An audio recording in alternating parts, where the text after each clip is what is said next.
முழு நிலவை நோக்கி வெளிச்சம் பரவுகிறது. இந்த சந்திரனுக்கு ஒளி இல்லை, அது சூரியன் ஒளியை பிரதிபலிக்கிறது. எங்கெல்லாம் பள்ளமாக இருக்கிறதோ அங்கெல்லாம் இருட்டாக இருக்கிறது. இதை ஆராய்ந்து சொன்னார்கள். சும்மா நம்ம பூமியில் இருந்தே அதை சொல்லவில்லை. அப்பல்லோ விண்கலம் அங்கே சென்றது. அங்கே இருந்த விஞ்ஞானிகள் கீழே இறங்கி பார்த்தார்கள். எந்த உயிரினமும் இல்லை. மலைகள் போல இருந்தது, பள்ளம் போல இருந்தது. கொஞ்ச தூரம் நடந்தார்கள். அவர்கள் காலை தூக்கி வைக்கும் பொழுது மேலே பறந்து கீழே இறங்குவது போல் இருந்தது. இன்றைய செய்தி, மீண்டும் நிலவிற்கு நாசா மனிதர்களை அனுப்புகிறது என்று. இதுவரை அமெரிக்காவை தவிர வேறு யாரும் நிலவிற்கு மனிதர்களை அனுப்பவில்லை. வானத்தில் இருந்து பலவற்றையும் கண்டார்கள்.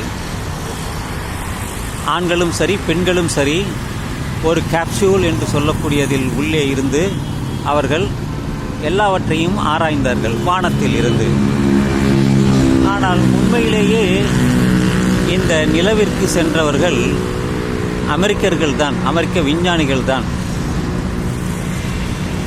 ஒரு முறைதான் அவர்கள் வெற்றிகரமாக நிலவில் இறங்கி ஆராய்ச்சி செய்தார்கள்.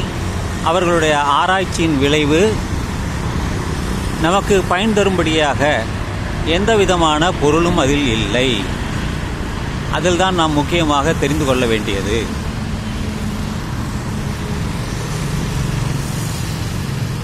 உலகத்திலே எத்தனை நிலவு இருக்கிறது? நாம் சொல்லக்கூடிய நிலவு நமக்கு பூமிக்கு அருகாமையில் இருப்பதால் அதனுடைய வெளிச்சம் நமக்கு மிக தெளிவாக தெரிகிறது. இதுபோல பல நட்சத்திரங்கள், பல சூரியன்கள், பல சந்திரன்கள் உலகத்தில் இருக்கிறது. அவை எல்லாவற்றையுமே பிரதிபலிக்கிறது. நாம் பார்க்கக்கூடிய அந்த ஒரு 7 கோள்களும் நமக்கு கண்ணால் பார்க்கக்கூடியது. வெகு தொலைவில் இருந்தாலும் நம் கண்ணுடைய பவரினால், சக்தியினால் நம்மால் அவற்றை காண முடியும். ஆனால் பலர் இந்த கோள்களை, அதற்கு சிலவற்றை பலாபலன்களை சொல்கிறார்கள். அது முற்றிலும் தவறானது. மக்களும் அதை நம்புகிறார்கள். அது ஒரு வியாபார நோக்கம். எந்த கிரகமும் இந்த விண்வெளியில் அவைகள் சுற்றுகிறது, ஒரு மையத்தை வைத்து சுழல்கிறது, சுற்றி வருகிறது. இது அறிவியல் அடிப்படையில் அமைந்த ஒரு கருத்தாகும். ஆனால் நம்மவர்களோ அதை வைத்துக்கொண்டு சனி கிரகம் 7.5 வருடம்